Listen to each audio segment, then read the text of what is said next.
Hey, what's going on? It's Bill Burr, and it's time for the Thursday afternoon, just before Friday, Monday morning podcast. And I'm just checking in on you. What's going on? How are you? How's it going for you? Well, I have mixed emotions today, all right? Because today is my 53rd birthday for me. It's my motherfucking 53rd birthday for me. I have more years than freckles on my face. Well, what the fuck are you going to do? Yeah, it's my birthday today. I already had an unbelievable birthday. Do I get rid of the... Let's do the sadness before the amazement. Unfortunately, my Boston Bruins, they just lost 3 in a row in the series to the amazing New York Islanders. I mean, I'd love to fucking bitch about something, but they just fucking, we were up 2-1. We won the first one, then they won the second one in overtime, and then Marchand always showing up, fucking won the third one in overtime.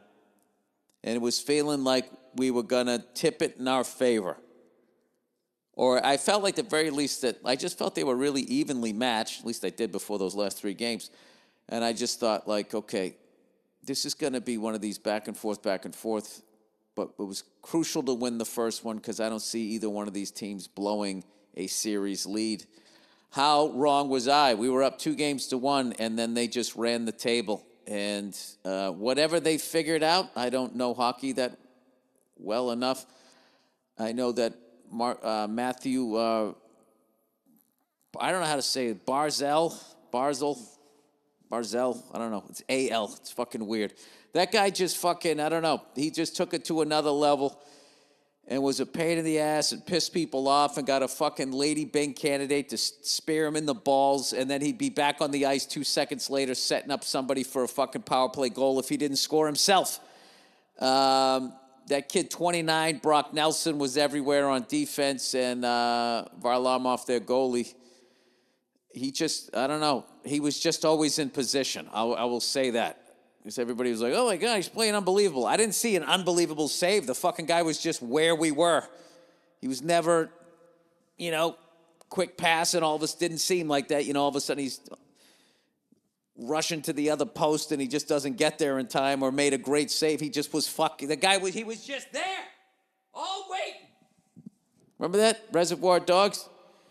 The alarm goes off. You got 5 to 7 minutes, but, man, those cops, they were just there. All ready, all loaded for bear. So, but I got to tell you, man, as much as it sucked that my team lost, it was fun to see Islander fans going crazy again, and that took me back to my childhood when they won those 4 in a row, and just how loud that place got. And I'll tell you something else, which is fucking crazy, is they cut to the crowd 2 games ago, and it looked like a crowd shot from the late 80s. I guess, is the mullet back? I think the mullet's back. There was a bunch of people in that crowd that looked like if they didn't own a Monte Carlo SS, that was their dream car. So I kind of got a kick out of that. It reminded me of some of the shows I did out in Governors way back in the day. So congratulations to them. Great fan base and all that. Good luck. I'll be pulling for you in the next round. Nothing against Tampa Bay because I love that franchise too. But, they won it last year. Either way, it'll be cool. Either way, it will be cool because, if Tampa goes to win it again, then they won 2 cups in a Super Bowl in the last year. And they start to make their mark as, their case of being the next title town. Now, they'll call themselves title town because they only won 3. But, that's what newer cities do. The benchmark is Boston, okay? It really is. And every other town can go fuck themselves because we were title town for 2 fucking decades when there was 30 teams in all 4 sports. Not this fucking Mo, Larry, and Curly horse shit from back in the fucking day. That's my argument. But anyway... plowing ahead. And how about your fucking Montreal Canadiens? Jesus Christ, mopping the fucking floor with the Winnipeg Jets. I mean, the Montreal Canadiens, I don't know if you realize this, have won 7 playoff games in a row and are looking like they have the magic that brought them to their last cup in 1993 when they were not a favorite. And all of a sudden, they just, I don't know. Of course, they had Patrick Waugh before they booed him out of town. Yeah, unbelievable. That's what cunts Montreal fans are. Fucking 1993 with no team. That guy fucking just stops every puck and you guys win shit in overtime. And in 3 years, do you give a fuck? There you boo him out of town. Oh, God, I love bringing that up. And I always will until you win your next cup, which might be. You're only 8 games away, but you're going up. Is it going to be the Vegas Knights? Did they beat the Avs, who were looking like fucking world beaters? I was just out in fucking Colorado at Red Rocks checking that place out because I might film a little something there. And somebody was saying, like, yeah, the Avs are going to fucking, we're going to fucking wipe your fucking ass. They were talking all this shit. I was like, yeah, you guys look great. Let's see what happened. Vegas Knights. You know what I just realized? Does that also mean, could be like NIGHT? All right. The series is 3-2. Oh, boy. Oh, God. This is a birthday wish. Do I really hit decline? I can't hit decline. This is my nephew. And I did hit decline. So fucking funny. And I ended up hitting decline by accident. How the fuck did I just do that? It's like I don't want to hit decline and I just hit decline. Oh, no. That's worse than not picking up. I just hit decline. Well, I got to fucking stick with it now. What an asshole. That's like when you're fucking mad at somebody and you want to talk shit about them and then you send the person you're mad about a text. Anyway, the Golden Knights. The Golden Knights are playing tonight. I'm going to watch that series now. I'm fucking over it. You know, it was just clear that the Islanders were the better team this year. They just dominated. Fucking dominated. We had a nice little bit of a comeback in Game 5, but it wasn't enough. In Game 5, too, what the fuck? 44 shots to 19, and we lose 5-4. So, but I think, Cam Neely and everybody did such a great job with the Bruins team again this year, and they always seem to make the right moves to make us better. So we shall see what happens next season, I don't give a fuck what happens. I'm always going to watch them. That's it. It's called being a fan. Okay? There you go. You bandwagon motherfuckers. All right. Anyway, plowing ahead here. Okay, so that was that was a rough one. That was the bad part of the of my night last night. By the way, let's check in on the Brooklyn Nets, that little upstart team that won by like 40 points in their first fucking game. It's so stupid. They're up 2-0. Oh, well, let's take a look at the series. Brooklyn Nets. Do I even want to look at this? What did they win the second game by? 50? Game 2. Oh, that's what I need to look up. The Game 2 highlights. Game 2 score. Let's see what happened.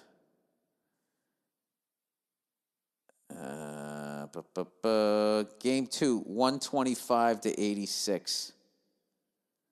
I mean, is that the same fucking thing again? 39. That was Game 2. Okay, what was Game 1? Game 1 score. 115-107. That was actually a game there for a second. Anyway, why did I shake off the Bruins loss? Because today is my birthday, and my wife went out and got me the coolest fucking gift I've ever had. You know those cameos where celebrities wish you a happy birthday? The best cameos out there are Sebastian Bach, one of the great lead singers, frontman, a huge fan of his. She got me the cameo of him wishing me happy birthday, and I just sat there just freaking the fuck out. I mean, I kind of knew she was going to do it because I was saying, listen, I don't need anything. I got enough T-shirts and bullshit. I want to see Sebastian wish me a happy birthday, and she got it for me. And it was just like, why I became a fan of his cameos is because the guy goes all out. He'll do like 15 minutes, shows you around his house. Or the one he did for me, he was at some Kiss museum, and he was showing all the stuff that he had. It was hilarious. He's like, these are the Kiss pillows. I got that one. I need that one. It was so fucking awesome. So thank you to him. Thank you to my wife and everything. She did take a little video of me. She gave me breakfast in bed with waffles, and I watched Sebastian Bach wish me a happy birthday, who for my money is one of the best frontmen of all time. I always tell you guys this. Watch him sing Monkey Business on SNL.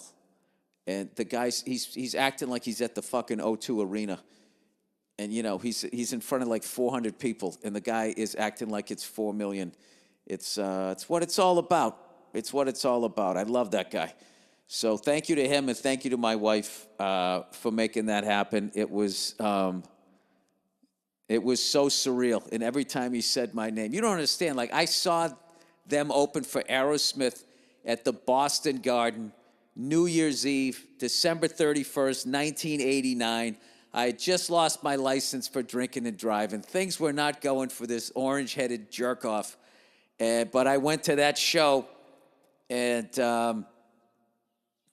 I just had like the best time. And he came out, and they were a new band. That was their first album. And they came out, and they just fucking ripped. And he was funny, when he was talking in between the songs and everything. And then, of course, Aerosmith came out. The Bad Boys of Boston. And I remember at the end of the night, I think they all came out. There was some sort of like set they had that Aerosmith had. I want to say it was either a subway. I think it was a subway, and they acted like they all got out of the subway, at the Boston Garden or something like that. I forget what it was. It was a long time ago. Jesus Christ, almost 32 years ago. And in the end, they did the countdown, and they all came out. And they were having, I think Aerosmith was sober by then, so they were probably just having some sort of fucking fruit punch or some shit. But everybody came out and toasted the crowd. It was awesome. And if you ever told, old freckled Billy with no driver's license at that point that Sebastian Bach, the lead singer of Skid Row, was going to wish me a happy birthday someday, I mean, that would have been it. That would have been it for me. So thank you to him and my wife for making it happen, because it was fucking awesome. Greatest birthday gift ever. Hands down, not even close. All right, so getting back to, let's see here. What did I want to talk about? Oh, yeah, you got to see this new documentary. This new documentary out on Showtime called The Kings. And this is about my favorite time in boxing when I was growing up. Everybody talks about Mike Tyson in the 80s, but Mike Tyson in the 80s was total domination, like the fucking Islanders the last 3 games against my Bruins. He just dominated everybody. And but like, if you just wanted to see, like, I don't know, just 4 of the greatest fighters of all time, not only fighting at the same time, but fighting each other. It was, I guess, that welterweight, middleweight division. So this documentary is about that time. It's about Sugar Ray Leonard, Tommy Hitman Hearns, Marvin Hagler, and Hands of Stone there. What the fuck am I going blank on his name there? Dude, what the fuck? I swear to God, I gotta start taking that alpha brain shit. I literally just watched 3 episodes of it last night, and I'm going totally blank on his name. Hands of Stone. Come on, Bill. Roberto Duran. What an asshole I am. And they had the whole backstory of him, all the shit that was going on in Panama. And you know what's cool is they do like this parallel of what was going on in politics, what was going on in America at the time, and Jimmy Carter, who just always got shit back then. He was like, I feel like the last like humanitarian that was ever president that really seemed to like just care about just humanity in general. Beyond caring about American people, he just cared about people and human rights and that type of stuff. So of course, he was destroyed, and viewed as weak and all of this shit. And, there's a couple of speeches he gave. He gave at one point, he goes, who you are as a person used to be about what you did, not what you had. And he kind of gave America this stern talking to about consumption and how it was an empty pursuit. That's what he was talking about right before Greed is Good came in. And then Reagan came in, who just was like, he was a fucking movie star. The guy had like, I mean, I know there's been some people that came along that had some star power since then, but this guy was like a legit movie star, which is why back in the day, I think way back in the day, like Roman times or something, or in Greece, they would not let actors run for political office because they were like, well, they're too good at faking shit. We're not going to know what they're really thinking, right? So they cut to him, and he's, got that smile, and he just, that's what it is. But I didn't realize that guy was the one doing the Make America Great Again. And the people who put together this documentary were obviously not fans of his. So they made it look like he was sort of doing that dog whistle race baiting shit. Oh, look who's here.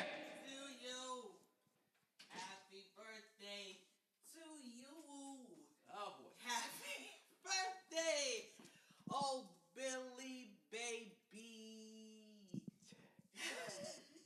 You gotta finish it now. Happy birthday to yous. To yous. Happy birthday. Thank you. Come on in. Why did I come in and you're in the middle of saying something about race baiting? Oh, because you tapped out on that documentary, and I was saying how I didn't realize, the people who make the documentary are obviously not fans of his. So Fans of whose? Ronald Reagan's. Okay.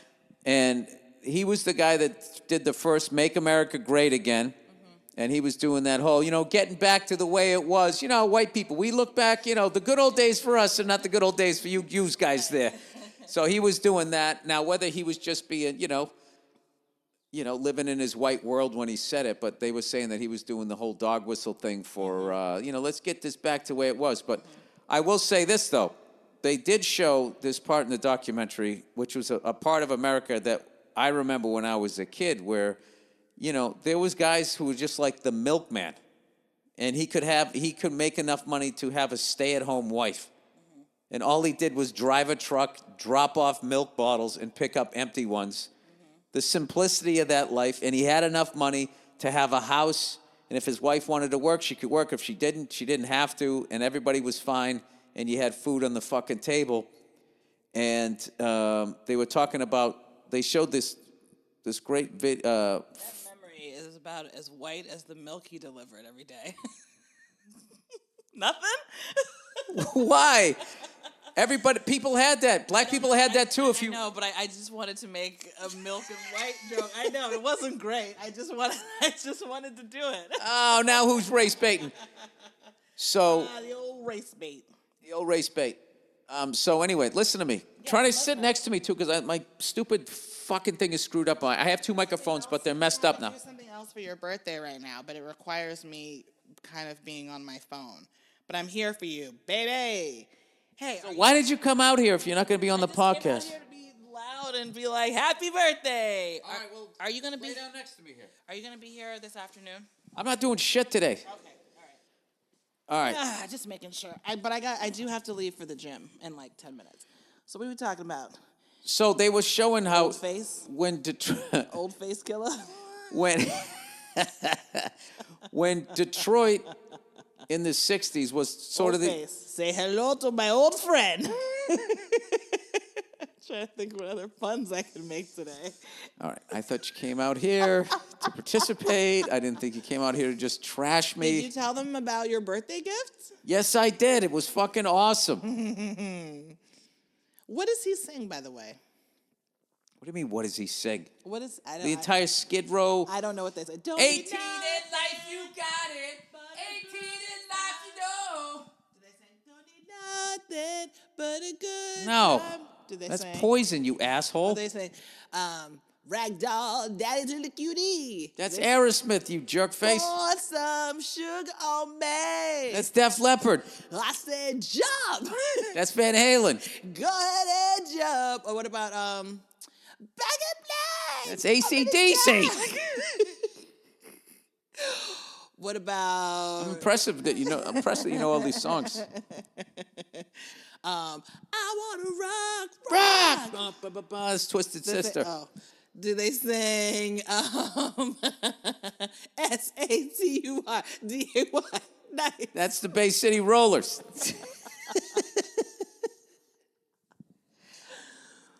Do they sing wow, yeah? Is that what their song sounds like? That might be Joan Jett. I don't know who that last one. What do they sing? 18 in Life. Nope, don't know it. Youth Gone Wild. Don't know it. Monkey Business, my favorite one. Don't know Well, you it. should know it. Sounds You should racist. down. Don't know it. Yep. Well, I guess What I'm going to else? have to take you out to go see him. Well, I'm glad you enjoyed that. I like how you keep going, what else? I just named their 3 biggest hits like you're going to know some deep cut. Oh, she's my cherry pie. They sang that one, right? No, that was Warrant. Well, Not Warrant. That was, what was that? That's when all the W bands came out. It was Warrant, White Lion, Great White.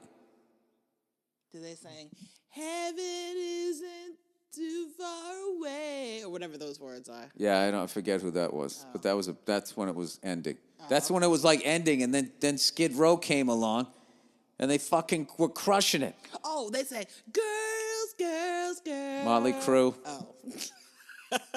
Okay. I really don't know their catalog. I've showed it to you.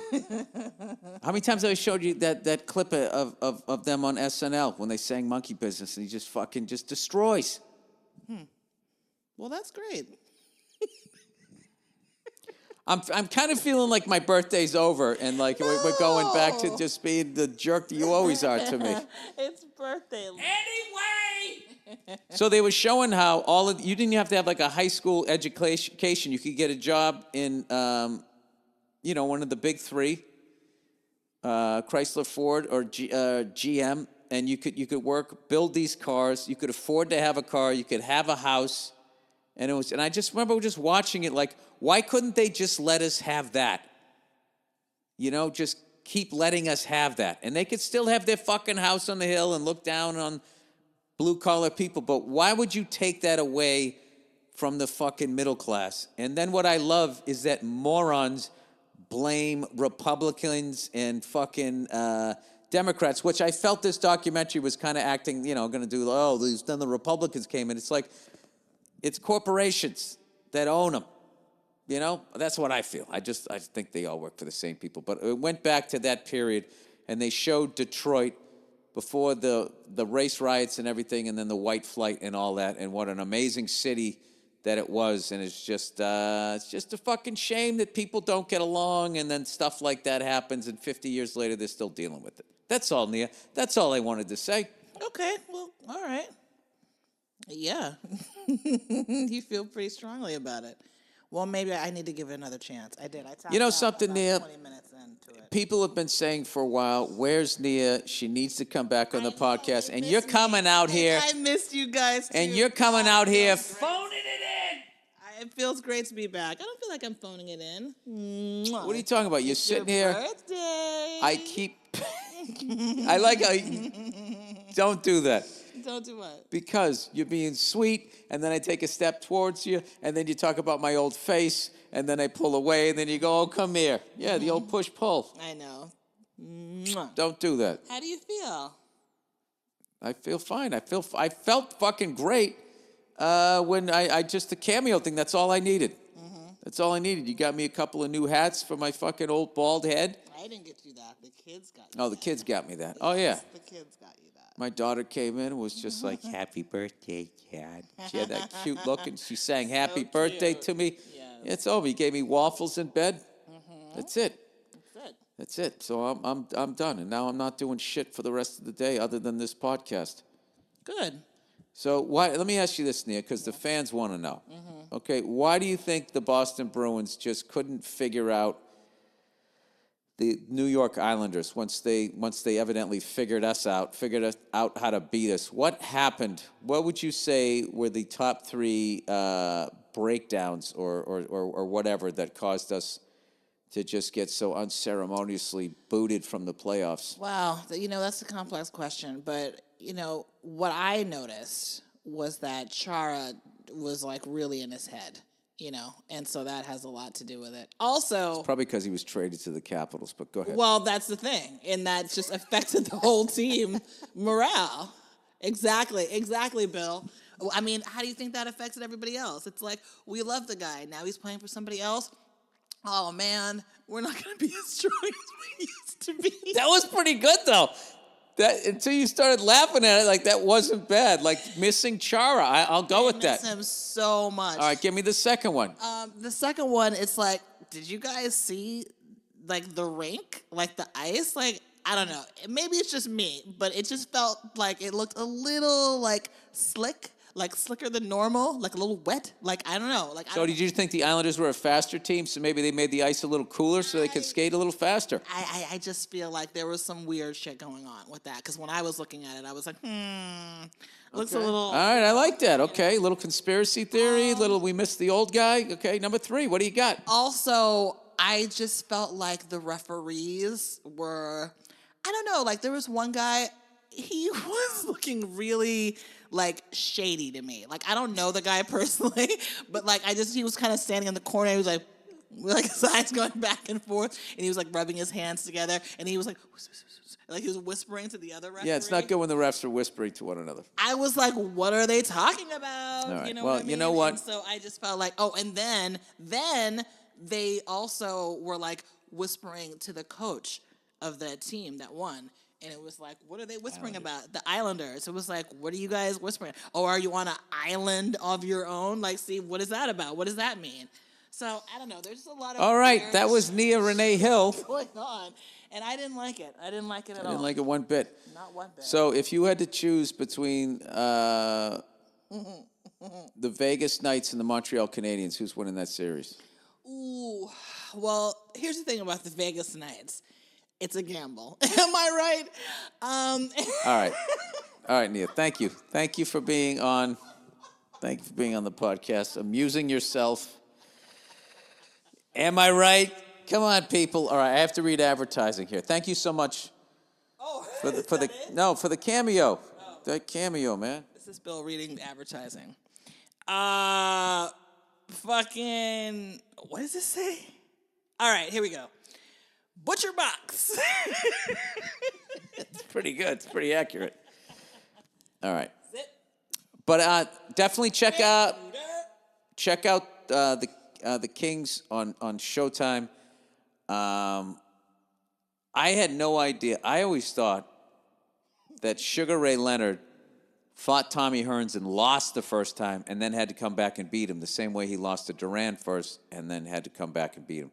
I didn't realize that Tommy had that fight won. But I always thought that the weakness of Tommy Hearns was that he loved to fight. So even if he had a fight won, if you wanted to just stand flat-footed and trade, he was all about that. And it's because of that when he fought Marvin Hagler, that the greatest round in boxing, they say, the first round, Marvin Hagler versus Tommy Hearns. And I don't know, it just took me back to that whole time. And you know what's so funny? To watch that documentary on the heels of that fucking YouTube guy and Mayweather. And even really Mayweather's last, 6 fights. And now he's I guess somebody said he was bragging about he's the best legal bank robber out there. Who said that? Mayweather, which is kind of funny as a comedian. I have to admit, it's kind of funny. Be like, hey, you dumb fucks, I stole your money again. We're like, we know. Fucking disgusting. Okay? Fucking disgusting. I know, but we still watch. All right, let me shush you here. I got to read this here. All right, Mac Weldon, everybody. When that Mackie starts fucking welding, he's going to kick off your summer with style. With brands that's reinventing men's basics. Mark Weldon. Mark Weldon's full collection includes T-shirts, polos, buttons-up, shorts, and pants. I thought it would say short pants. Shorts, pants, swimwear, and so much more. With light and breathable fabric technology, Mac Weldon keeps you cool and comfortable all summer. From working to working out, happy hour to playing with your kids, Mac Weldon has men's essentials for whatever your day includes. Dive into Mac Weldon's swim line with trunk and board short options that are quick to dry and have four-way stretch fabric. So no matter which way you're bending, forward, backward, this way, that way, you got your leg up, it's stretching with you.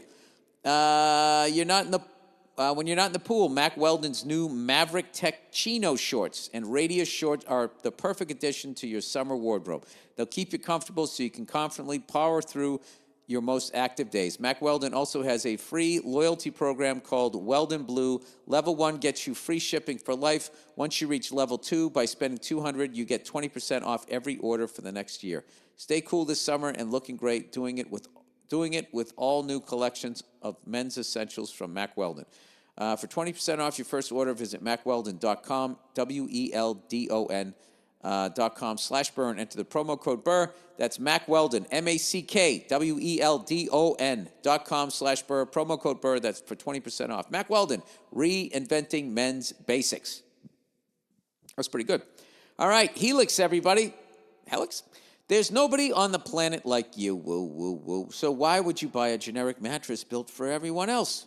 Helix Sleep has a quiz that just takes 2 minutes to complete and matches your body type and sleep preferences to the perfect mattress for you. Why would you buy a mattress made from someone else? With Helix, you're getting a mattress that you know will be perfect for the way you sleep. Everybody's unique. Helix knows that, so they have several different mattress models to choose from. They have soft, medium, and firm mattresses. Mattress is great for cooling you down if you sleep hot. Gross.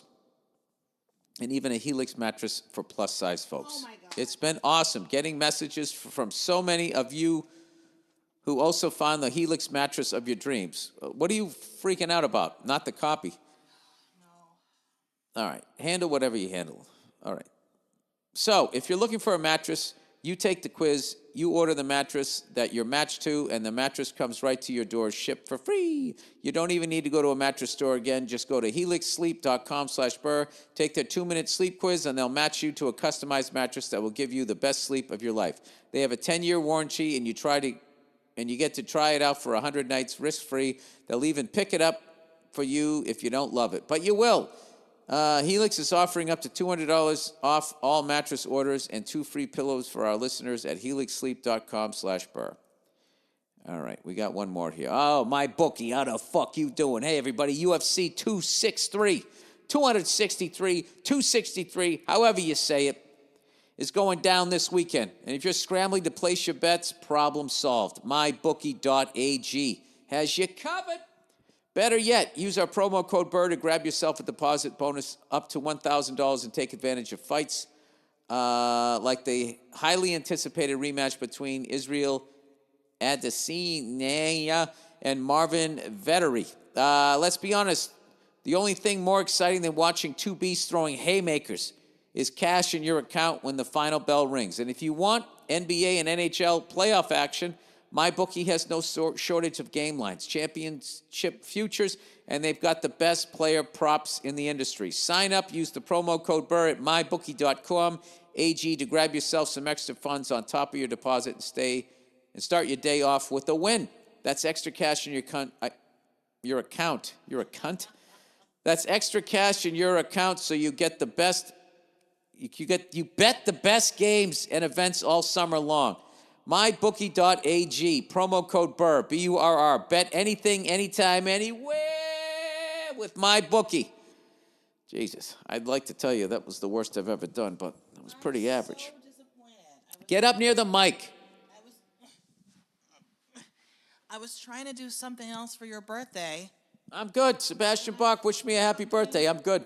You know what? Listen, does anyone out there have any connections with the New Beverly Cinema? Because is anybody out there? Bullshit that like they said, Anybody there? You got me thinking old school metal now. hey, Quentin Tarantino. If you're Does listening, anybody wonder? you said the tickets were going on sale at 9 a.m. I was on at 9 a.m. refreshing.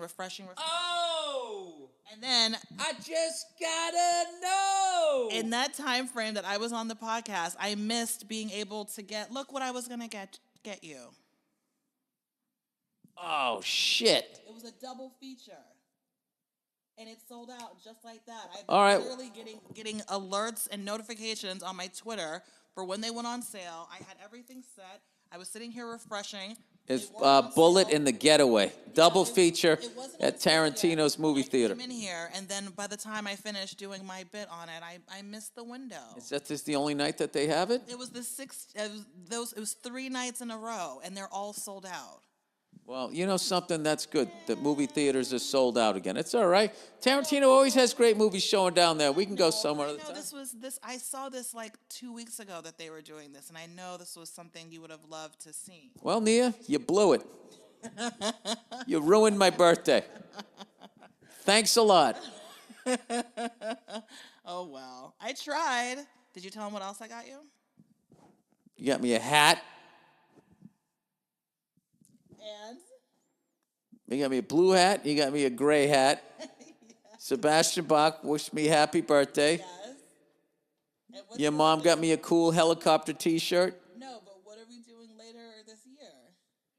Oh, we're going to Vincent Van Beebe. Oh, red face himself. Van Gogh immersive experience. I went to his joint out there in Holland or where it was, Denmark. One of those times I was going around. I liked his stuff. When is my birthday thing that I have to pick out? I know, it's in December. It's a long ways away. December, long ways. It's sort of a birthday Christmas thing.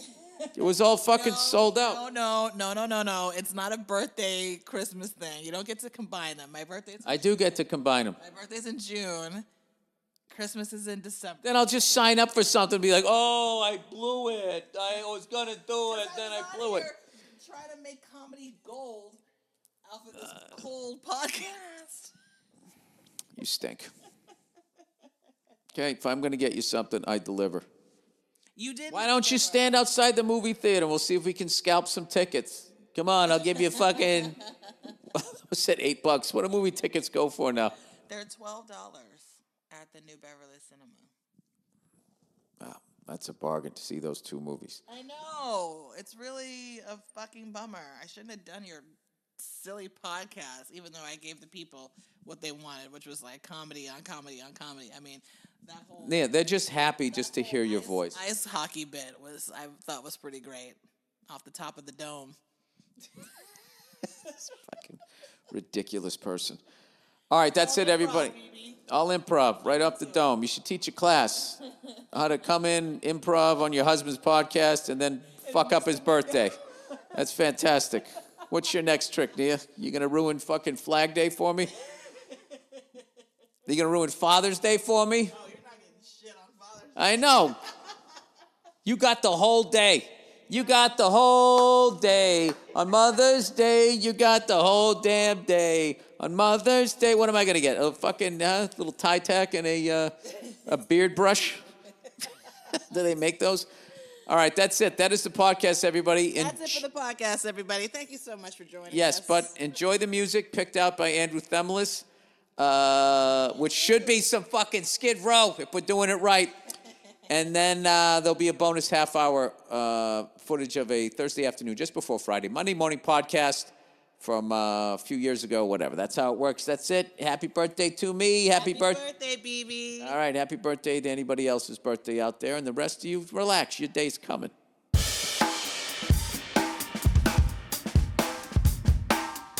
Hey, what's going on? It's Bill Burr, and it's the Monday Morning Podcast for Monday, June 10th, 2013. Happy birthday to me.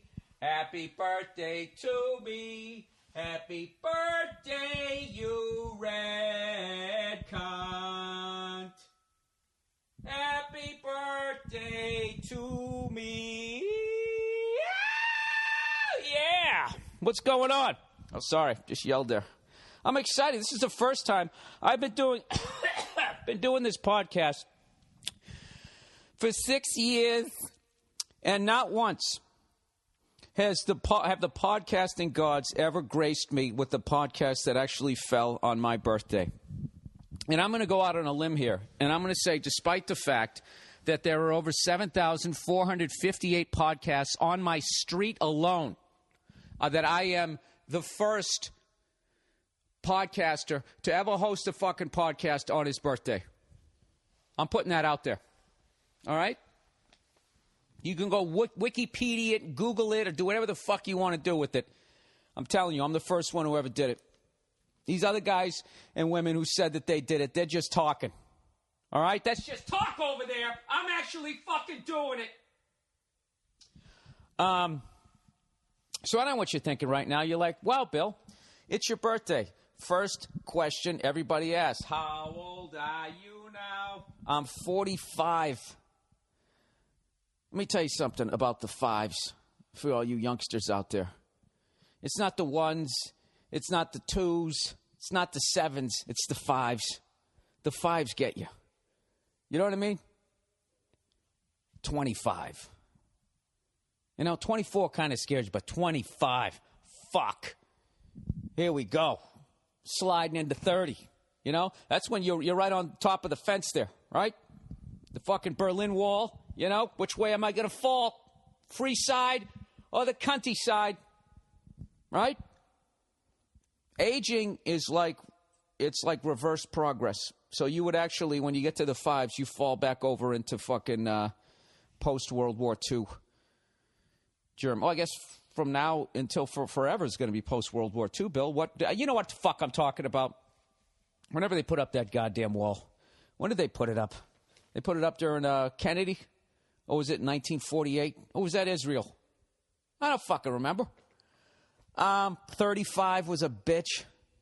They all suck. I'm not going to lie to you. They all suck, but 35 was a bitch, and now 45. Fuck, I'm sliding into 50. Does that even make sense? I'm still doing pull-ups. How can I be 45 when I'm still doing pull-ups? That doesn't make any fucking sense. Because when I was a kid, old people, nobody worked out when I was a kid. I've never seen my dad try to touch his toes my entire fucking life. I never seen him do a jumping jack. I never saw any of his friends. None of them. They just rolled out of bed, sat on the side of the bed for a second going, Jesus Christ, fuck it. Oh, God, I'm tired. And then they get up, brush their teeth, take a shower, put on some clothes, have bacon and eggs, and go out to work. And then they fucking come home. They'd walk through the door and be like, all right, cool it! Everybody would shut the fuck up, and then they'd sit down, and they eat their fucking beef stew. And then they'd go in the living room. They'd sit down in their chair. Jesus Christ. I'm fucking tired. What? What'd you do today? Yeah, Billy, listen, I'm tired, okay? All right, just go to your room. Go to your room. Then they'd watch a little bit of TV, right? And within 2 hours, their fucking head was just bad. Right? And that was their day. There was no working out whatsoever. There was maybe like 2 people who could still do pull-ups at 45 when I was a kid. And it was like Johnny Weissmiller and that guy who did the juicer, who used to dress like Arthur Fonzarelli when he worked on cars on Happy Days. 1, 2, 3 o'clock. Hey, do you know something? Did I tell you this? I actually, I can't remember because I did that quick podcast in the middle of the week. I did an episode of Nick Kroll's show, and I got to work with Ron Howard's dad. And he was he was in Cool Hand Luke, and he actually told me stories about being in the, I guess he had a small role, and he's in the last scene where Cool Hand Luke, for those of you who haven't seen it yet, spoiler alert, all right? Stick your fingers in your ears and go for the next fucking 10 seconds, all right? Because I don't want to hear your shit. And at the end of the movie, when Cool Hand Luke gets shot in the church, he's part of the cops, that had taken him out. And then what we've got here, that guy says, no, we'll take him from here. He's in that scene. Absolutely legendary. And he said they shot it up in Bakersfield, California. So there you go. And the guy was hilarious. I think he was like 85 years old, improv and still sharp as hell. It was awesome. Great, great guy. So thanks to Kroll Show and Nick Kroll for getting me on, because if he didn't, I wouldn't have had that experience. And please watch the Kroll Show, because I think that dude's a fucking genius. There you go. There's my plug for the week. Look at that, on my birthday. Hyping somebody else's project. You know what? That isn't right. That isn't right at all. It's very generous. Why are you being a martyr, Bill? Huh? Don't cry for me, fucking Billy. I'm gonna hype something right now. Hey, Bill, nobody's stopping you. It's your stupid podcast. All right. Fucking grumpy cunt. Tickets for the Billy Red State Tour are now on sale for a number of the venues. Specifically, my first two dates, one in Boise, Idaho, and the other one in Bozeman, hope I'm saying that right, Montana. The last state in the union that I've never been to. And here's the deal. A lot of East Coast comics like myself, we never travel these states unless we're doing some college gig or some shit, but we usually don't come through here. So it would be great if you guys gave me some wonderful stories to tell all my fucking hilarious comedian friends about where to go to play, Huh, Montana? You want the sensation? The teen idol sensation, Joe fucking DeRosa, to grace Big Sky Country. Well, then, goddammit, sell a pair of your Wrangler jeans, get off the meth, whatever you got to fucking do, and come down to my show. I'm just fucking with you guys. I'm hoping that I'm going to sell tickets out there, what it really is. And I'm nervous that I'm not going to, which is why I'm already trying to guilt you guys into the fact that I'm going to spread rumors that you guys don't like East Coast comics, even though I'm a Hollywood sellout out here. So anyways, that's the deal. The Billy Red State Tour is coming to a state near you. Make stops in Idaho, Montana, South Dakota, obscure places in Colorado. I don't have the dates in front of me. Kansas, Oklahoma, and El Paso, Texas is where it wraps up. And we'd love to see you. I'm working on a badass T-shirt that I'm going to be selling, and selling only on the Red State Tour. And that's it. All right? There you go. I'm done plugging the shit. So let's get on to this movie that I wanted to see until I saw the rating. And now it's fucking annoying the shit out of me. It's the summer season. There's actually a wonderful movie coming up called The Heat that a certain someone might be in. If you watch the trailer, The Heat, starring Sandra Bullock and Melissa McCarthy, if you guys could hook me up and go buy a movie ticket to that one, that would be tremendous. And,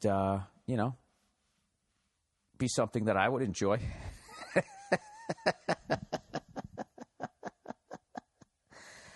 Ah, shit. Is it any wonder why they don't have me do press for anything? Where the fuck? Brad Pitt. I'm looking this up right now. War Z. What is the name of this fucking movie? World War Z. Oh, there we go. Now, here's a fucking movie. Here's a guy. There's a fucking movie that I wanted to see.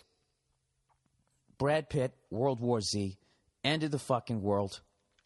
Right? There's zombies. There's just shit. The world as we know it will not exist in I don't know how many days. One of the great fucking lines, the kind of line that makes me want to get off my fucking couch, put on my slippers, put on a smoking jacket and go down to the local movie theater and take in a picture, right? And then in the end of it, after they show everybody running for their fucking lives, it's the end of the goddamn world. World War Z. What, I don't even know what that is. It was World War I, World War II. They said fuck all the numbers right through infinity. Fuck the entire alphabet all the way to the last letter. World War Z. I'm there. I got to see this shit. And then in the end, what do they do to me? Rated PG-13. Oh, go fuck yourself. All right? And that's not a go fuck yourself to Brad Pitt or the director or anybody else that I'm trying not to burn a bridge with. It's a fuck you to the cunts. I know that was a rated R movie. In fact, I've heard that it was, and they fucking took the knees out of it, and they fucking drag it down into PG-13. All right? I don't give a fuck who you are. If the world is ending and you're getting chased by zombies, you're not running around going, oh, golly gee, oh, heck, criminies, oh, Jiminy Cricket. And once every 10 minutes you go, oh, shit. You know? You don't. It's the end of the world with zombies. From the beginning, once they discover there's zombies, to the end of that movie where they hopefully solve the problem, should be a bunch of people, 85% of the people going, fuck, what the fuck are we going to do? I got fucking zombies. And then the other 15% should be grabbing them by the shoulders going, for Christ's sake, get a fucking hold of yourself. Right? That should be most of the dialogue in that movie. But now, I don't know why I just said it that way. Now it's PG-13. So what are they going to do? What's going to happen? Are they going to slowly, have some metaphor for why we should not stop using fucking plastic water bottles? Are they going to weave that into the storyline? You know what's funny? I actually tweeted. I have to admit that. I hang my head in shame, but I did tweet. And I do still consider myself a man, even saying that out loud. Say it again, Bill. I tweeted. I said zombie movies are rated R. Hashtag World War Z. Right? And most people agreed. So, of course, this one cunt goes, I have to respectfully disagree, said the success of The Walking Dead. That's what he said. Said the success of The Walking Dead. Fucking Twitter hack. It's just like, oh, that's a great idea. I see that business model. So let me get this straight. I'm going to spend over fucking $150 million of my money making a zombie movie, and I'm going to make it no more fucking crazier than what people can sit at home on their couch and watch. That's what the fuck you're telling me? That right there, that's your business model. That makes sense to you. Forget about all the cunts who are going to steal the movie anyways. Or just, man, I'll just wait a few weeks and then I'll watch it on fucking whatever, right? You want to get them out? You want to get them excited, see? To come down and go see the picture. In a big screen. Get themselves some popcorn, sitting there with their best gal. Right? You're going to make it, what? Why don't you just make according to Jim's World War Z? No disrespect to Jim or according, right? I'm just saying, what the fuck? What is the purpose? It's like when you go out to your favorite pizza place. If you could make the pizza just as good at home, you wouldn't fucking go out there. Or if someone would just show up to your fucking house and step out of your TV and go, here's your fucking pizza, you're not going. Why the fuck would you make a PG-13 zombie fucking movie? Could somebody, for the love of fucking God, explain that to me? They've been doing that lately. All right? Superhero movies should also be rated R. Unless you're doing one of those douchey ones that nobody cares about. All right? But all the other ones, Batman, Captain America, all that shit should all be rated R. Those superheroes are not for kids. Those are for adults who don't know how to fight and want to live through somebody else who actually has a six-pack. That's what those movies are for, I feel. And I actually think that I would actually go, if I ever made a fucking superhero movie, I would go for the NC-17. You remember in Spider-Man when he's hanging upside down and the fucking girl's kissing him? Right? He would have been hanging a little bit lower, if you know what I mean. He'd still be upside down, but he would be hanging a little bit lower. Come on, people, do the math. Somewhere between 68 and 70 is what I'm talking about, all right? That's how that fucking scene would have gone down. Okay, and fuck all these critics who would be like, oh my God, that's absolutely horrific. Stan Lynch must be fucking rolling over on his futon because they never gave him the money he deserved for creating the character. And I stand by it. I stand by it. This is the Peter Parker that everyone knew existed, but no one wanted to see. You know, he'd be hanging upside down, just thrusting his fucking spider dick right in her mouth. Okay? You know why? Because he's... Because he's Spider-Man. All right? Half man, half spider, using the power for good. And he still has a day job. Still has a fucking day job. Isn't that great? I mean, what a common man. He's not like Bruce Wayne walking around at all these fucking eyes wide shut parties. You know, how many tuxedos does Bruce Wayne own? And how did he make his money? You know? I know all these comic book people are losing their fucking minds because I don't know anything about the backstory about any of these fucking people, and I don't give a shit. All right? How much, what did he do? Huh? Did he inherit money when both his parents got shot in the alley? There, your parents got killed? Is that what the money he's spending? He's never working. He's never at work in any of those fucking movies. He's always going over to the mayor's house. He's a fucking trust fund kid. Peter Parker still works for the school paper or whatever. Huh? Working for fucking Jameson, a guy named after whiskey. All right, that's your guy. And I liked when he wore the black suit, too. I think that one looked better. You know? And the suit started controlling him. I didn't like that. That made Peter look weak. All right. You know, I'm in over my fucking head when I'm talking about goddamn superheroes here. All right, what are we doing here? 17 minutes in, and it's time. It's time to talk to you about how you can shave better.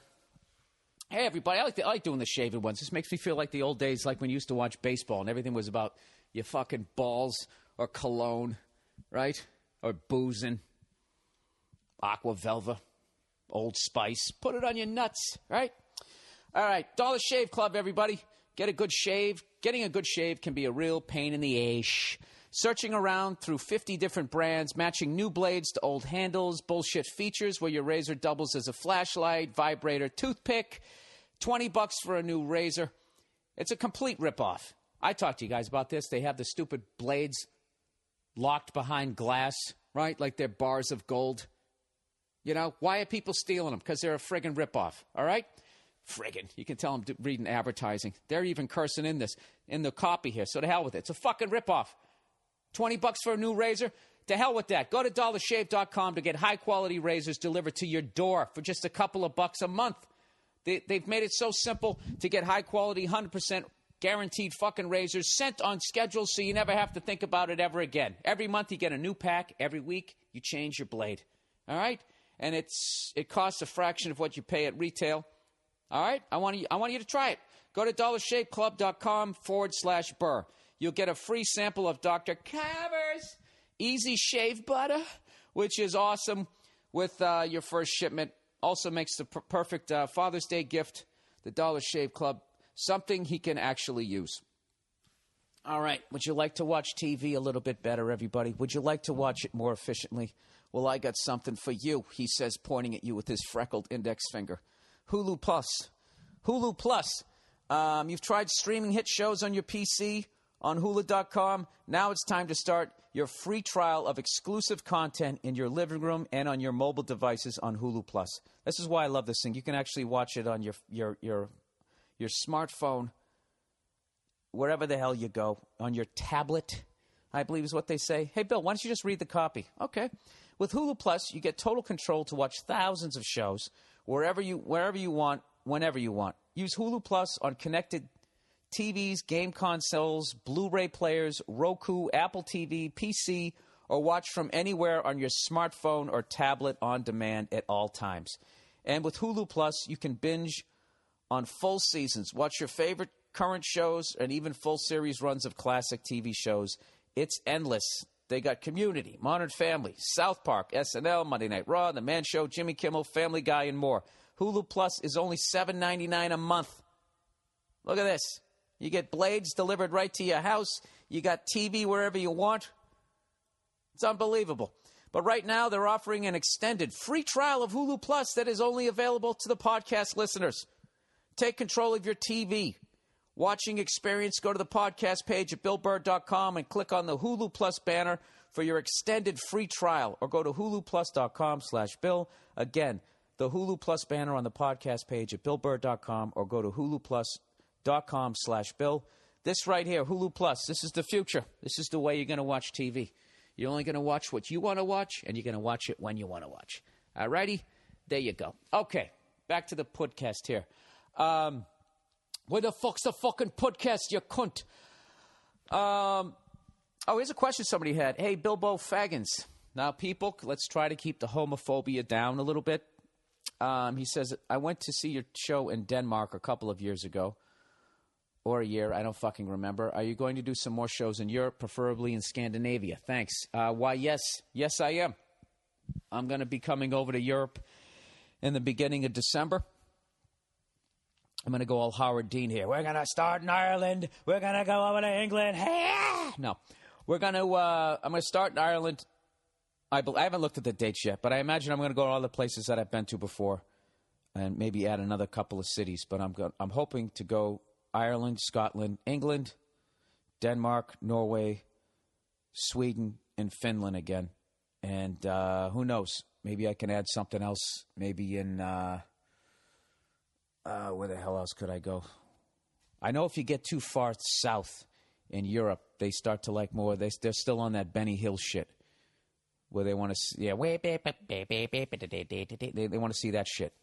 They're very into like slapstick and pratfalls. I don't know if that's true. I'm not trying to insult anybody in France, Italy or whatever. I heard you can get halfway through Germany. Amsterdam or Rotterdam or some of those places that I've been to, or some other places. Maybe I could do some stand-up, but I'd love to do it. And I'm trying to keep up on what's going on over there. Over in Europe. What's going on over in Europe, everybody? It's time for a new segment called What's Going On in Europe? Delivered by an ignorant American. Well, evidently there's floods in Germany on this river that goes all the way down to the Czech Republic, and they're moving people out. And that story made me sick to my stomach. Just having water damage in my house, I can't imagine an entire fucking river coming through my house. So my condolences to everybody out there. Vladimir Putin is getting a divorce from his fucking wife. She doesn't like to be in the spotlight. He likes going out there and lifting up little boys' shirts and blowing bubbles on their stomachs in front of the press. They're just two different. They've grown apart. Their kids are grown up. They're going their separate ways. I think Vladimir wants a nice hot piece of ass. Like in 2008, they speculated that he was banging some chick, or was going to marry some chick, and as far as I could tell, with my ignorance, they put that paper out of business. And I have to tell you, as fucked up as this country's becoming, it's still way better, because you don't have to deal with stuff like that. Although I am a little disturbed with Obama going to China to be like, well, hey, how do you censor your fucking... How do you censor your people that you're supposed to be doing the right thing for? I don't know. See, and there you go. And that's what's going on in the world. I know what's going on in the world. Turkey, they're having those protests over there. It all started off with a bunch of hippies because they were cutting down the trees in the park and wanted to put up a strip mall. And all the hippies in Turkey were like, hey, man, that's not cool, man. It started with that shit, and then all of a sudden everybody just snapped and was like, by the way, fuck the police and all this other shit. I like keeping up on that stuff lately. I've been going to that Al Jazeera English, whatever, which I was saying on the Wednesday, the special one, that I thought that the Al Jazeera, and I know a lot of people listen to that right now, like, what are you, a fucking terrorist? That's what I thought. Because lately I've noticed Al Jazeera has been on, like, my TV's in, like, hotel rooms, and I'm like, what the fuck do they got this terrorist channel on here for? And for those of you overseas listening to this and laughing, you have to understand that the only thing that we've seen, unless you seek it out over here, is when they would broadcast Americans getting their heads sawed off by, Al-Qaeda. That's the only thing we saw. And the way they would frame it would be like, and they actually televised this on the news channel. So I just assumed that, like, that was like, like Ted Turner has TNT and TBS. I thought Osama bin Laden with that oil money, that was his TNT, like Al Jazeera. But I've actually found it really fucking interesting, and it's great to see. I don't know. It's great to just read about other countries. It's not it's not what you think it is. And I'm not saying that they don't trash the U.S., but it's kind of interesting to read the criticism, to hear their perception of what's going on here. I'm not saying that they're 100% right. Not saying they're 100% wrong. Oh, Bill, we get it. You're trying to broaden your horizons. So I've been checking out that, and somebody told me also check out BBC World. And whatever. I know they're all full of shit to some extent. They all have their angle. But it's, you get enough angles of shit. Maybe you could stand in the middle of that shitstorm and try to make sense of it. I don't fucking know. Plus, I'm hedging my bets, for when the dollar collapses over here. Hopefully at that point I can maybe then do a Billy Red State tour over in fucking, I don't know, India. I don't fucking know. Speaking of which, this is another great reason to go to Al Jazeera. Because for those of you Americans who just think it's a terrorist thing, they got some great stories here from around the world that you're not going to hear about. Here's one for you. Referees sentenced for sex bribe in Singapore. A Lebanese lineman pled guilty to accepting sexual favors in exchange for agreeing to fix a football match.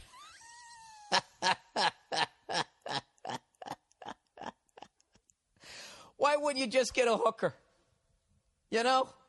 Why wouldn't you just go look at some online porn? Good Lord. Go to a bar, say hello to somebody. How fucking late? I mean, I don't understand it. I want to see what these guys look like, but here's the story. 3 Lebanese football referees have pled guilty to accepting free sex charges from a gambling-linked global syndicate in return for agreeing to rig a match, with a Singapore judge jailing 2 and deferring sentencing for a third. The third guy just got a hand job. Or maybe he was the creep who just liked to watch. A district court judge on Monday jailed assistant referee. I'm not saying their fucking names. How about the first name? Ali Abdallah. He gave him 3 months. And then the third referee, Ali, another Ali. Ali, I think over there, that's like somebody named Mike, at least back in the day before they started naming kids Dakota. The assistant referees broke down into sobs when the judge, Lo Wee Ping, motherfucker, said they could be freed by later on Monday or Tuesday after remission for good behavior and due to time already served awaiting their sentences. They fucking broke down and cried. All right, let me tell you something. I don't know much about going to prison, but I know you don't want to fucking cry going into prison. I don't think you want to do that. I really don't. Unless maybe they're crying because maybe they're putting them into the regular jail with all the fucking rapists and that type of shit, and they got to somehow not get fucked in the ass until Monday or Tuesday. Jesus Christ. Can you imagine the calories you would burn just by stressing that someone was going to fucking rape you in the goddamn booty hole? You know what I mean? I would just think the quivering alone would be like walking on a treadmill at 3.1. I don't even want to get into that. Actually, that was a rape joke, right? Is that fucking failed comic turned blogger going to give me shit about it? I did comedy for a minute and wasn't successful, and these are the jokes that I think people should be doing. Did you guys see that thing where Jim Norton was on with that blogger person? That was just was hilarious. she was saying that comedy clubs were basements filled with angry men, and she was coming off as quite angry herself. The whole thing was fucking hilarious. And this is the thing about people who get offended by comedy. I want to see somebody get outside of their own box. You know? I want to see the fat person in the crowd get offended by, I don't know what. Pick a topic, a different topic. I'm trying to think. Okay, a fat guy get offended by misogynistic material. Have the dog lover, the PETA person, get offended by fucking, I don't know, the rape jokes or whatever. Whatever the fucking, who gives a fuck? You know what I mean? Who goes to a comedy club and takes jokes seriously?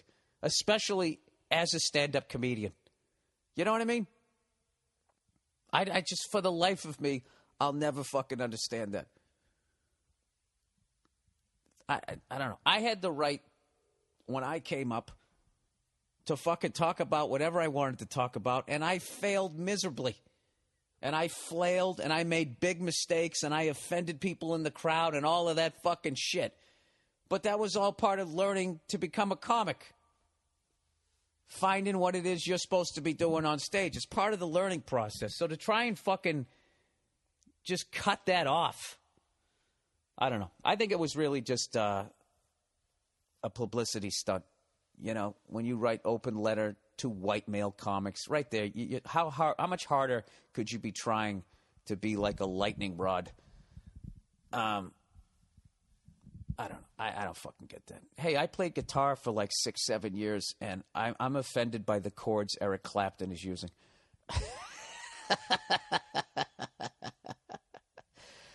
And if you're listening to this, you angry blogger, I'm just fucking around. It's just jokes before you get your fucking panties in a goddamn bunch again. But maybe that's what you should do, and then you can get on another talk show and discuss comedy. Anyways, plowing ahead. By the way, I thought Jim was great on it. I thought he was tremendous. All right. There we go. What else am I talking about here? I sold lemonade, street side for like 3 weeks when I was a kid. And I would like to talk to the people at Lipton Iced Tea about some of the things that they're doing with their iced tea and lemonade. I don't like the Arnold Palmer. I feel that they should be separate. All right, I'm sorry. What am I talking about here? Let's get back to the podcast. All right? Can we do that, Bill, for the love of fucking God? Oh, my apologies to the Chicago Blackhawks, by the way. My apologies to the Chicago Blackhawks. I thought the LA Kings were going to beat you guys. I really did. And God damn it, don't even act like you didn't age during both of those games since the last time I said that. And I got to tell you, a lot of Blackhawk fans really confident, talking a lot of shit on my Twitter. It's almost as if the Bruins didn't just sweep the fucking Pittsburgh Penguins. I guess that doesn't mean anything to them. I'm impressed with the way that they beat the LA Kings. Evidently, they're not too impressed with sweeping the Pittsburgh Penguins. And by the way, did anybody watch after the Bruins won, did anybody watch the Sidney Crosby press conference? That dude would not give it up to the Bruins on any fucking level whatsoever. They would be like, you were held scoreless. You had 0 points through 4 games in a playoff game. That's never happened to you ever in the history of your being the Wayne Gretzky of right now. Why do you think that was? And he's just like, I don't know, I don't know. It was weird. It was like, I don't know. They go, do you think it was the goaltending on the other team? He's like, nah, that wasn't it. Yeah, I don't think so. It wasn't the goaltending. We had our opportunities and just wouldn't go in. What do you think? Because maybe they blocked the shots and they were playing good. No, wasn't that either. Then what was it, Sidney? I actually respected it on some level that he was such a competitor, that he was still competing with the Bruins even though the series was over. He just would not give them credit on any fucking level for completely disrupting his game 4 straight games in a row. I was as dumbfounded as anybody that we swept them, but I I didn't have any questions at the end. The answers to all of those questions were sitting on the other bench. And he didn't give it up. He didn't give it up. But you know what? Dude, by the way, how many teeth did that guy fucking lose, man? Holy shit. That guy is like, what is that? It was 1 to 16 up top, 17 to 32 on the bottom. Halfway between 17 and 32, we'll say that's like numbers 25. He lost like teeth number 25, 26, 27, and at least 28, if not 29. He's lost either 4 or 5 fucking teeth right down the bottom, man. Jesus Christ. Did you guys ever see that? Like, you want to talk how tough hockey players are? And I include Sidney Crosby in that as much as I call him the pouty-lipped Cub Scout. That fucking dude took a slap. I forget, I can't remember who. The puck deflected off somebody's stick and caught him right in the fucking face. Broke his jaw and knocked out. It looks anywhere from 3 to 5 teeth. They literally flew out of his mouth. And the fucking dude gets up and skates off the ice with the trainers. And, I guarantee you, within 5 days he was skating again. I don't know. I could never do that. So anyways, so here we are. The original 6. The original 6 are in the Stanley Cup. We got an original 6 for the first time since 1979 when the Montreal Canadiens were playing the New York Rangers. So I'm really excited about that. This is great for hockey, and I think it's going to be a great series. And, I actually watched those last 2 games, and I want to, if Brian Billick and Milan Lucic are out on the ice at the same time, that's going to be fucking unbelievable because those are 2 of the biggest dudes in the league.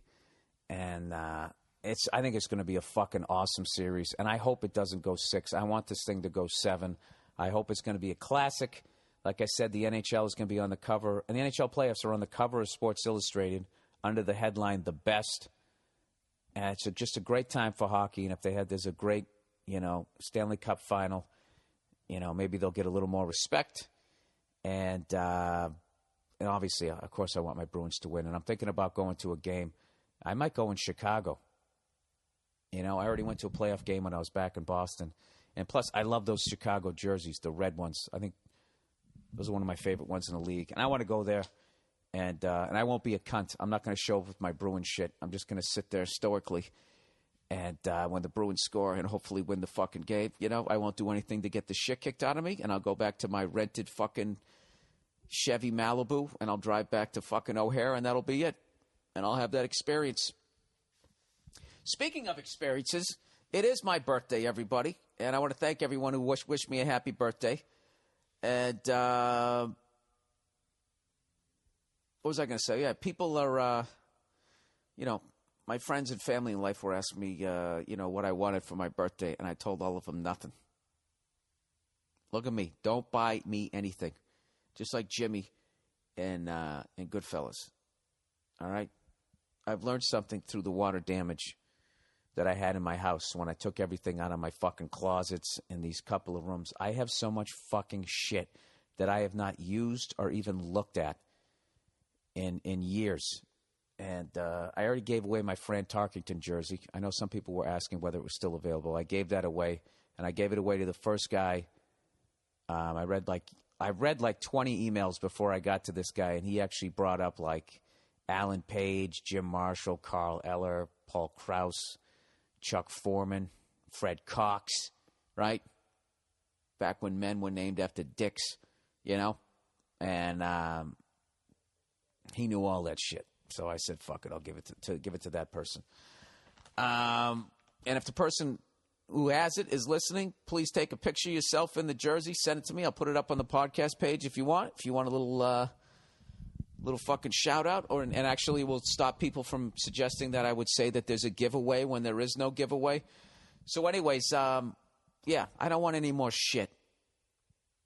I'm not buying any more sports t-shirts because I get sentimental value and I can't fucking throw them out. And from here on out, I'm just buying those Malcolm Young solid color fucking t-shirts. And when they wear out, I throw them out because they don't mean shit to me. And No, I got to do it, man. I got to fucking get rid of all my goddamn shit. So today, what I'm doing for my birthday is I think I'm going to go to the gun range and I'm going to go drive out into the desert. One or the other. One or the other. I don't know if I'm going to go over the gun. I usually go over the gun range with somebody who knows what the fuck they're doing.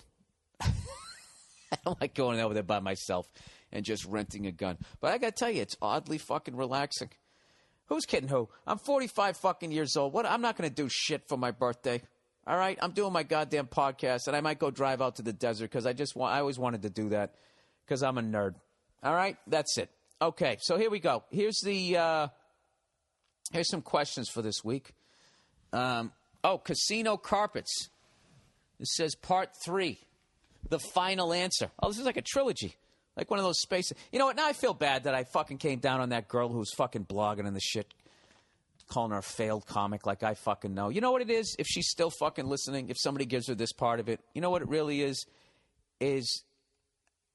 I just can't believe a fellow comic would fucking attack and criticize it with that angle. You know what I mean? To shrink it down and make it smaller. It just blows my fucking mind. I'm just disappointed. Disappointed, I guess, is more the word. The shit I said before, I said out of fucking anger. I didn't mean that shit, but it's just fucking... You know what I mean? I've been doing this shit 21 years, and I'm still learning stuff. I don't know shit about the art. There's no fucking way I would go on television and start, criticizing other fucking comics. And not to mention, like, this whole fucking thing, like, there's all these rape jokes being told is just so fucking inaccurate. Like, you just walk into a comedy club and everybody's rape. Like, I'm trying to think. The only person I can actually think of, the only rape joke that really stands out that I remember was Jim Norton. He did a hilarious one. He was talking about going to prison, and somebody said, "Jim, would you think you'd get raped if you went to prison?" And he goes, "Look at me. I would get raped on the bus ride in the way into prison or something like that." I butchered the joke, and it was funny. So I don't know. I just think the last thing stand-up needs is for fellow comics to be fucking trying to mold it into what the fuck they as an individual think it should be. That's just beyond me. Why did I get into this shit? I don't fucking know. You know why? Because it bugs me. All right, here we go. Casino carpets, part 3, the final answer. Billiam Wallace. I installed carpet for 6 years. That guy was only half right. Oh, that was the guy last week who claimed that the carpeting is actually really expensive and it's a really high quality and so I guess it's easier to clean or so. I can't even know what the fuck he said. Jesus Christ. He said, yes, the casino carpets are a commercial grade carpet. Yes, they last a long time, but they aren't crazy colors and designs because it makes the carpets last longer. The colors and design are A, to hide stains. When you spill a big strawberry margarita on a solid blue carpet, the stain will be plain as day. With wacky designs and colors, you can't spot a spilled drink. Oh, cool. B, it hides the seams of the carpet. Carpet comes in 12 or 15-foot wide rolls. Commercial carpets are usually 15. That means for every 15 feet in width, you will have a full seam. If it was a solid color, you would see a straight line in the carpet for the entire length of the room. The colors and design breaks up the seam like camouflage. Well, there you go. Love the podcast. Come to Tulsa sometime and go fuck yourself. Oh, thank you. I am coming to Tulsa on the Billy Red State tour. All right. Ex-defense minister from Canada speaks about. See, now this is once again not my fault. This person writes, ex-defense minister from Canada speaks out about aliens. Out about aliens? Or speaks out about aliens? Or does he speak out about aliens? See what I'm saying? This isn't always me. All right. Bill, love the podcast. Free laughs every week. They're much appreciated. Yada, yada, yada. I thought you might like this link as you're a big conspiracy theory. A big conspiracy theorist, you mean? He said it's the former Canadian Defense Minister giving some bold claims about several species of aliens living among us and actually working with elements in the government. Not only that, but a shadowy cabal, C-A-B-A-L, cabal, I don't know, comprised of the Council on Foreign Relations, the Bilderbergers, the Trilateral Commission. That should have had a hyphen in it, you cunt. The International Banking Cartel, the oil cartels, members of various intelligence organizations, the select members of the military, one world government. Check it out. Sir, the last thing I'm going to do is look at this. I'll put the link up there. Fuck it. I'll look at it right now. This shit just freaks me out and makes me depressed because there's nothing I can do about it. Okay, now how is this going to help me, sir, if I find out there's actually aliens living among us talking to international bankers? You know? Am I going to come walking in, bursting into their meeting like the end of a feel-good movie? You know? Like, hey, man, the people have spoken, and they like me. All right, here we go. I got it right here. Canada's former Minister of National Defense, Paul Haler, testifies at the citizens' hearing on disclosure. Where the fuck am I? Last month in Washington, D.C., that aliens are living among us and that it is likely at least 2 of them are working with the U.S. government. Oh, this guy sounds like he's out of his fucking mind. Okay, let's kind of flip the script here. Let's say you're an alien. All right? Whoever's listening to this still who believes in aliens, who isn't blogging about my reaction to the blogger. And you go to another fucking solar system, another galaxy, whatever the fucking terminology is. And you land there. Okay? What are you going to do? Other than try and get blend in so people don't chop your fucking alien head off. Like, how exactly did this fucking alien infiltrate the government? This is like Mr. Smith goes to Washington. The alien just lands and just goes, okay. Right. I mean, how come he didn't do this in Argentina? He picks the United States, goes right into fucking Washington, D.C., walks into the Capitol building as somebody's filibustering so they can't make an electric car or whatever, comes right out on the House floor, and then does what? You know, security comes up, tries to shoot him, and he just puts his hands up, and their guns turn into like chocolate bars or fall to the ground. And then for some reason, everybody in their suits doesn't scramble and freak the fuck out. You know? No, you just fucking walk out there and say, hey, what's going on? Relax. It's a simple technology that you guys will discover if you become friends with me. How to turn a fucking gun into some melted shit that doesn't let people shoot you. I am from the planet Zoltar, right? It always begins with a Z. How does that work? Like if you were a fucking alien and you went to another goddamn planet, exactly, I guess, okay, you'd be like, all right, if there's a bunch of different nations, which one seems to be running shit? I got to chop the head off. And you're just going to walk, you and a buddy, 2 of you, going to walk in fucking arm in arm? And do what?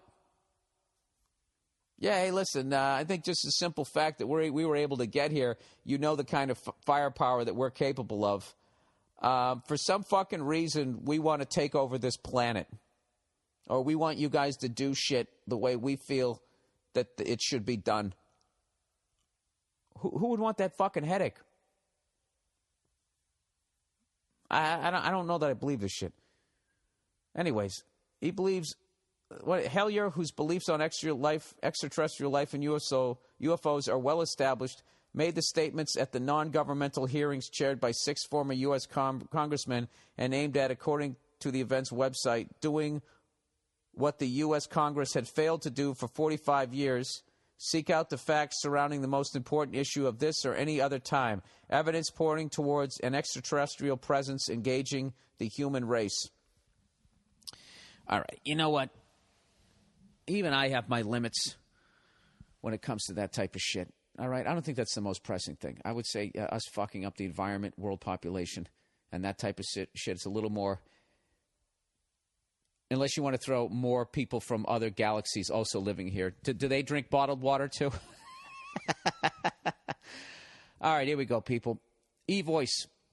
All right, e-voice is the reason why you're going to make more money in 2013. When your customers call, you'll have your own toll-free number, professional greeting, dial-by-number, name, directory, and more.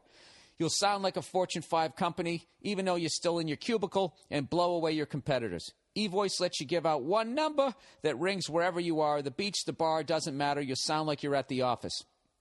You got to go to evoice.com and use the promo code BILL. eVoice even takes all your voicemails, transcribes them, and sends them to you instantly as a text or an email.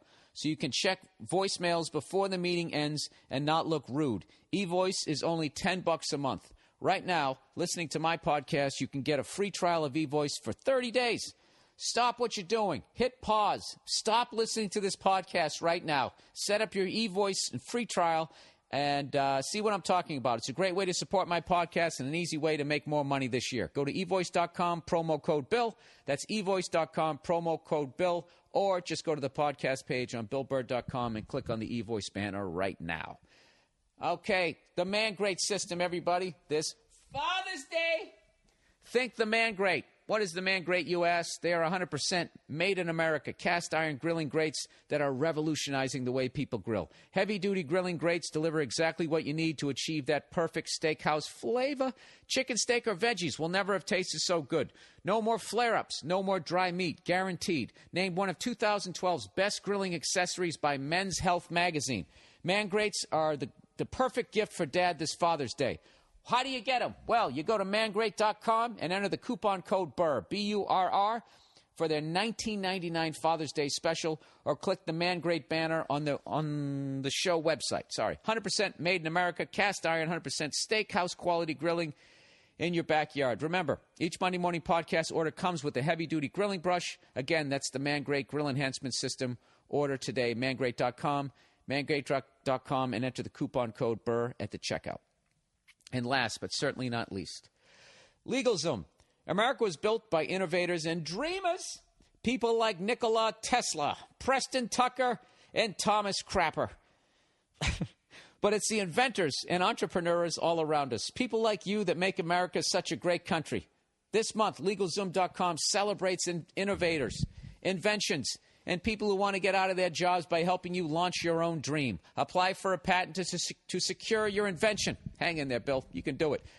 Register your trademark to protect your product and services. Incorporate or form an LLC and launch your business dream. Just call or visit LegalZoom.com, and they'll take care of you from start to finish. They've already helped about 1 million businesses get started right. Celebrate innovations with LegalZoom, and for a limited time, get a special price on trademark, copyright, and patent applications by using the referral code BURR, B-U-R-R, at checkout.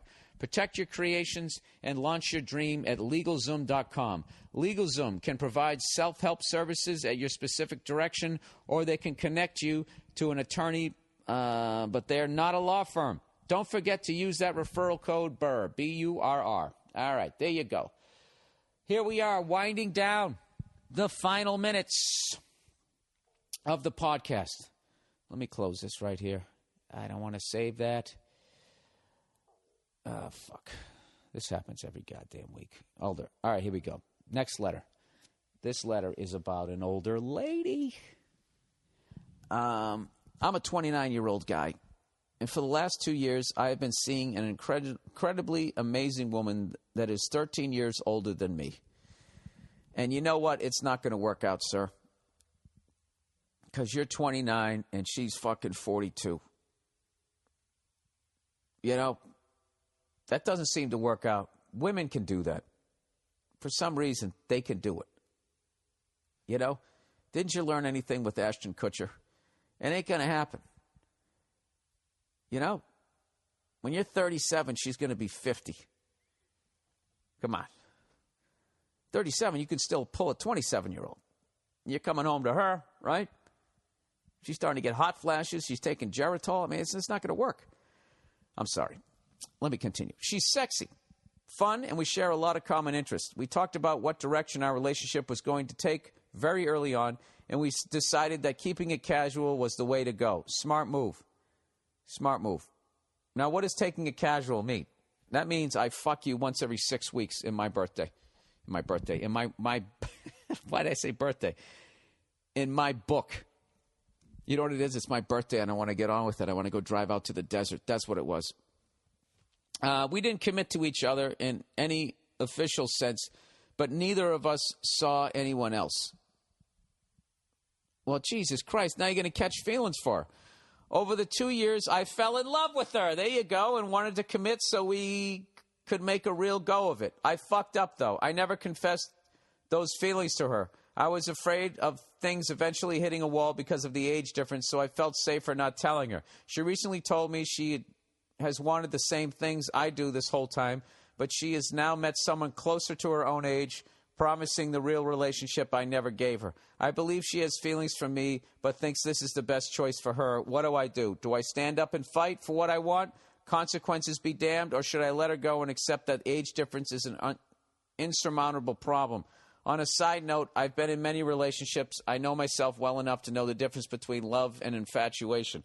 Well, then if you know the difference, I would go for what you want. Okay? As an outsider, I would say let her go. And even though you know the difference between love and infatuation, do you want to have a family, sir?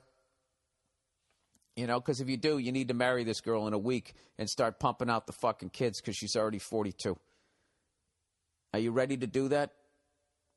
Because if you're not, you got to let her go. All right? That's all I got to say. I'm sorry. That's all I got on that one. All right. Wife not down with nose job. Wife not down with nose job. All right. Dear Billy Boy, love the podcast, love the stand-up. Thanks for that. Well, you're welcome. Thank you for typing that. He goes, I'm a 31-year-old guy. I'm happily married to a usually supportive wife. I've never been too much of a self-conscious person, but ever since I was a teenager, if there was one thing I could change about my physical appearance, it would be my nose. It's a little big and has a bump on the ridge. He said reference the profile on Nikolai Tesla or the ruler Constantine to get the idea. Obviously, a giant nose with severe acne was immediate fuel for insult. Through junior high school, for the hordes of 14-year-olds, I vowed that one day... Oh, I'm sorry. I'm just the fucking worst here. I vowed that one day I would get a nose job to boost my self-esteem. Well, I am now in a position where I can pay to have the surgery. I used to ask my wife a few years back what she thought about it, and she said that if it makes me happy, then do it. However, now that I am closer to having it done, she seems to have changed her mind. She says that she couldn't get used to seeing me look different, and isn't sure if she'll like the way the remodeled me looks. I'm disappointed because I really want to have it done and wish she would be supportive. The thing is, my wife is a self-conscious person, and I'm worried that on a small level, she thinks that the new me will be more attractive and warrant the attention of more females. This is not why I'm doing this. I just want to feel better about myself. What should I do? Thanks for your help. All right, back up for a second. You said your wife is self-conscious and you're worried that on a small level she thinks the new me will be more attractive and warrant the attention of more females. As much as you say this isn't why you're doing this, I think that's why you're doing it subconsciously. You know? I think that that's your thought and you're putting it on your wife. You have to understand. You got to understand this, all right? Your nose, all right? That's like that's the hub of your face. Okay? If you add or subtract to that, you're really changing what you look like. Okay? And every chick out there saw Dirty Dancing. And they all saw what the lead of that movie did. She got a nose job. And I thought she was fucking adorable in that movie. I thought she was beautiful. You know, I could never get through the fucking movie. But I thought she was hot. And then she got her nose job. And it was like, what did you do? You know? Look, dude, your fucking nose makes you unique. You should stick with it. Stay with it. I mean, I don't know. To get a nose job because people teased you when you were 14, you're better than that, all right? And you're with your wife. She loves you for who you are. You know? Listen, dude. I mean, it's your call in the end, but they don't exactly have those things down to a science. You know what I mean? At this point, plastic surgery, it's like shooting threes. You know, most of them don't go in. But when they do, the crowd goes crazy. So there's a chance that you could come out with the nose you want, but more times than not, I think it's going to, if you know, you want your nose to fucking clang off the front of the rim, or even worse, shoot a fucking air ball and splat on the fucking hardwood. I would never recommend plastic surgery. But dude, I know what you're going through. This shit about myself. I don't like that I'm fucking losing my hair. And believe me, every time those hair commercials come on, I fucking sit there and look at them and go, should I? Should I? And then I always say I'm not gonna. But I never rule it out that I wouldn't do it. I just keep waiting because every 5 years it gets better and better and better, like how it looks.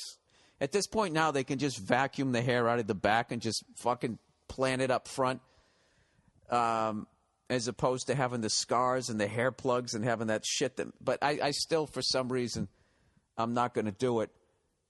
I don't know why. And I don't know why.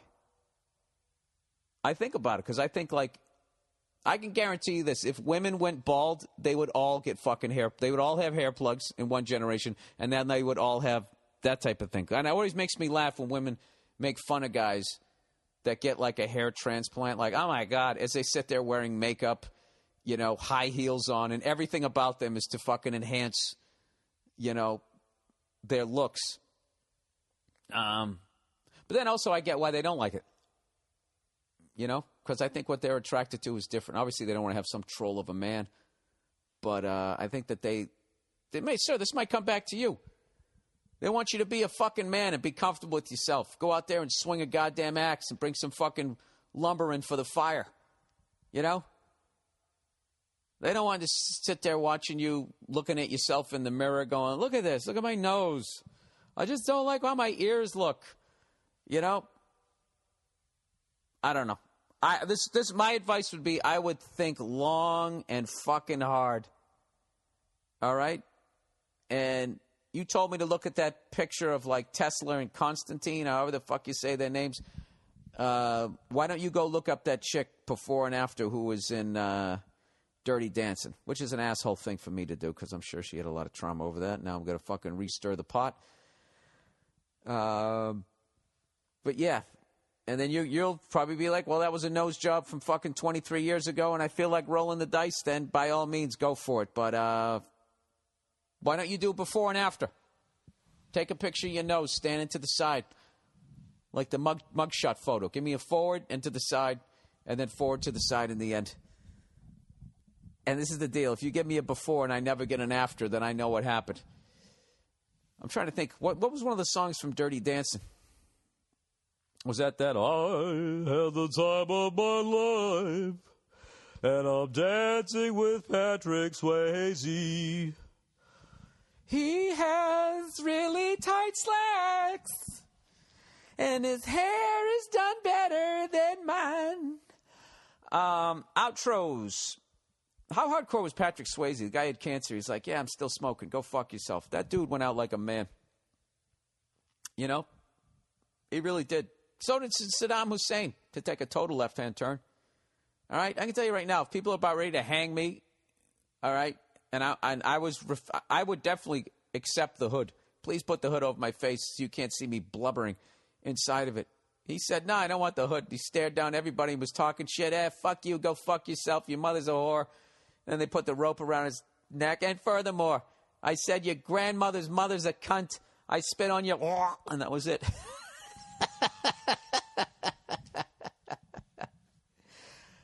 All right, outros.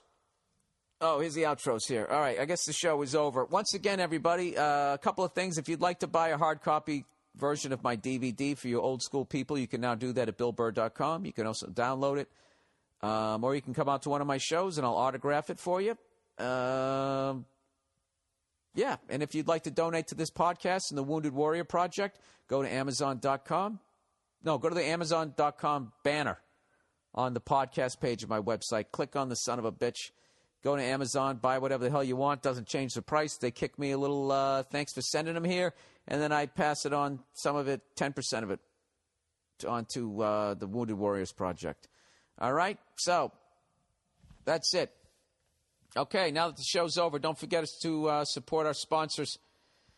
Go to set up the free trial of eVoice. Join thousands of entrepreneurs who use their eVoice personal receptionist 24/7. Right now, get eVoice for 30 days. Go to eVoice.com, promo code Bill. That's eVoice.com, promo code Bill. And Hulu Plus, as I mentioned, start watching TV, your favorite shows right now. Go to the podcast page at BillBurr.com. Click on the Hulu Plus banner for your extended free trial, or huluplus.com/Bill. And finally, sign up for Dollar Shave Club /Burr. Makes a great Father's Day gift. You get high-quality razors sent to your door every month for a fraction of the cost. And that is it, ladies and gentlemen. That is it. That is the podcast for this week. Please watch the Stanley Cup Finals if you get a chance. Also, I'm rooting for the Spurs. I'm rooting for the Spurs against the Miami Heat. I'm doing that. You got to do it. Okay? You got to do it. Fundamental basketball. You know, every white guy wants that to win, you know, because that's the best we can bring. Fundamental basketball. There's never been a white Dr. J. It just hasn't. You know, there's been some white guys we can grow afros. There's been a couple of white guys that, you know, can jump a little bit, but it's just, you know, we're pick and roll guys. So, who knows? I don't know what's going to happen. I think the inevitable, but I'm hoping the Spurs are going to win. And not even just because that's silly shit that I was just saying about white guy basketball. I just love, you know, you got to love when the underdog wins. And speaking of which, the Bruins have got to be the underdog against the Blackhawks, considering the first two games are in Chicago. Isn't that right? Who knows? Check it out, or go check out Sports Illustrated and read up on some hockey. Maybe you can get involved in this series. It's a great game. That's it. That's the podcast. Go fuck yourselves. I'll talk to you next week.